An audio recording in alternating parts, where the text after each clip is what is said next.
चाहूँगा, आप बहुत नज़दीक से देख रहे हैं राजस्थान को, इसलिए क्या कुछ आप देख रहे हैं लोढ़ा साहब? धन्यवाद राजीव जी। सबसे पहली बात तो मैं ये कहना चाहूँगा कि मुख्यमंत्री अशोक गहलोत जी के द्वारा जो ये वक्तव्य दिया गया, और ये वक्तव्य आज सवेरे उदयपुर से जयपुर जाने से पहले ये वक्तव्य दिया गया है, तो ये बहुत ही कठोर शब्द हैं जो कि गहलोत साहब के द्वारा प्रयोग में लाए गए हैं। साधारणतया हम मुख्यमंत्री अशोक गहलोत को एक बहुत ही बैलेंस्ड लीडर के रूप में देखते हैं, एक ऐसी पर्सनालिटी जो कि अक्रॉस पॉलिटिकल पार्टीज बहुत रिस्पेक्टेड हैं उनके तजुर्बे की वजह से, उनकी सीनियरिटी की वजह से। आवाज आ रही है आपको? संजय जी की आवाज़ चली गई अचानक। हेलो, आ रही है अभी? तो ये जो कॉन्टेक्स्ट उनके वक्तव्य का है, मैं ये बात रेखांकित करना चाहूँगा कि पिछले लगभग 1-1.5 महीने से या उससे भी थोड़े अधिक समय से प्रदेश के अंदर जिस प्रकार की खबरें आ रही हैं, आपने वो जगह गिनाई, चाहे वो करौली हो, चाहे वो राजगढ़ हो अलवर में, जहाँ एक निर्णय नगर पालिका के द्वारा लिया गया कोई कंस्ट्रक्शन वर्क के लिए, जिसमें एक 300 साल पुराने मंदिर को हटाना पड़ा, या भीलवाड़ा में जो 1-2 दिन से खबरें आ रही है, या जोधपुर में जो कुछ हुआ।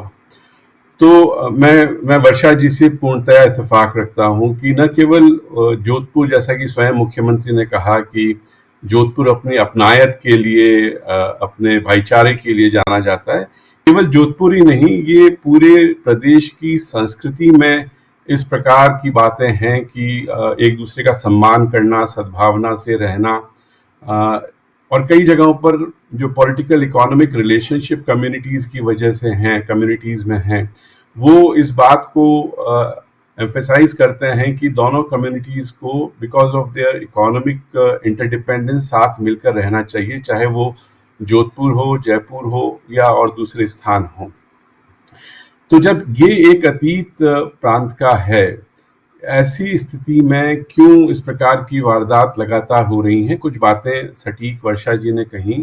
ऑफ कोर्स जैसा आप और हम जानते हैं कि दिसंबर 2018 में चुनाव हुए थे, नवंबर दिसंबर में, और दिसंबर से अशोक गहलोत जी का तीसरा कार्यकाल शुरू हुआ। शुरुआत से ही जो पॉलिटिकल प्रॉब्लम्स थी विद इन कांग्रेस, जिसकी ओर वर्षा जी ने इशारा किया, वो बढ़ती गई, और एक ऐसा उसके अंदर मोड़ आया जबकि सचिन पायलट साहब को कुछ एमएलएस को लेके और राजस्थान से बाहर जाना पड़ा, जो भी उनके राजनीतिक मंसूबे थे, और कहीं ना कहीं बीजेपी की शह उनको थी, कहीं ना कहीं पैटर्नेज उसका था, इस बात से इनकार नहीं किया जा सकता। और ये सब जब चल रहा था, इसी बीच में कोविड आ गया, तो 2 साल 2020 और 2021 2 वर्ष कोविड में निकल गए। उसके बाद 2022 का वर्ष जो ये शुरू हुआ है, जो एक तरीके से लिटमस टेस्ट कहा जा सकता है अशोक गहलोत एडमिनिस्ट्रेशन का।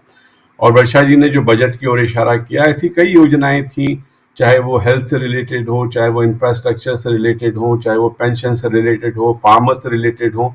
और राजस्थान, आपको ये बताना चाहूँगा, एकमात्र ऐसा राज्य बन गया है जहाँ की शहरी क्षेत्रों में भी इंदिरा गांधी, जिस तरीके से महात्मा गांधी रोजगार योजना है, उसी तरीके से अब शहरी क्षेत्र में भी वो योजना लागू कर दी गई है इस बजट के मार्फत। तो एक मुझे लगता है कि कहीं न कहीं जो विपक्षी पार्टी है, जो मुख्य पॉलिटिकल पार्टी है बीजेपी, उसको ये एक भय था या एक प्रकार का यह एहसास है कि संभवतः जो साइकिल राजस्थान में चलती है कि 5 साल एक पार्टी है, 5 साल दूसरी पार्टी, संभावना है इस बार की कांग्रेस की को देखते हुए, अशोक गहलोत साहब की पर्सनालिटी को देखते हुए, उनकी लीडरशिप को देखते हुए, यह एक संभावना। और बीजेपी के अंदर जो कई प्रकार के डिफरेंसेस हैं, कई ऐसे सीनियर लीडर्स हैं जो ये समझते हैं कि यहाँ हम सत्ता में आ जाएंगे, लेकिन मुख्यमंत्री कौन बनेगा। और कहीं ना कहीं सेंट्रल जो लीडरशिप है बीजेपी की, वो राजस्थान के इश्यूज को रिजॉल्व करने में अब तक सफल नहीं हो पाई है। तो अब ऐसी स्थिति में क्या किया जाए? तो ऐसी स्थिति में सबसे जो सफल, जैसा आपने भी कहा कि बीजेपी का ग्राफ जैसे जैसे ऊपर जाता जा रहा है, वैसे वैसे देश के अंदर और विशेषकर पश्चिम भारत, उत्तर पूर्वी भारत और उत्तर भारत में धार्मिक आधार पर पोलराइजेशन बढ़ता जा रहा है। तो ये एक, मुझे नहीं लगता जो मुख्यमंत्री जी कह रहे हैं कि करौली एक लेबोरेटरी, ऐसी तो बीजेपी ने कई लेबोरेटरीज देश में कई स्थानों में बना रखी है। तो उन लेबोरेटरी से अब तक जो सक्सेसफुल एक्सपेरिमेंट्स हुए हैं, उन्हीं एक्सपेरिमेंट्स को अब राजस्थान की सरजमी पर लागू करने की कोशिश की जा रही है। लेकिन मैं यह पर्सनली मानता हूं, क्योंकि वर्षा जी ने भी कहा कि वो जोधपुर में काम करती रही हैं, मैं तो जोधपुर की पैदाइश ही मेरी जोधपुर की है और पूरे प्रदेश में आता जाता रहता हूँ, घूमता रहता हूँ, लोगों से बातचीत करता रहता हूँ।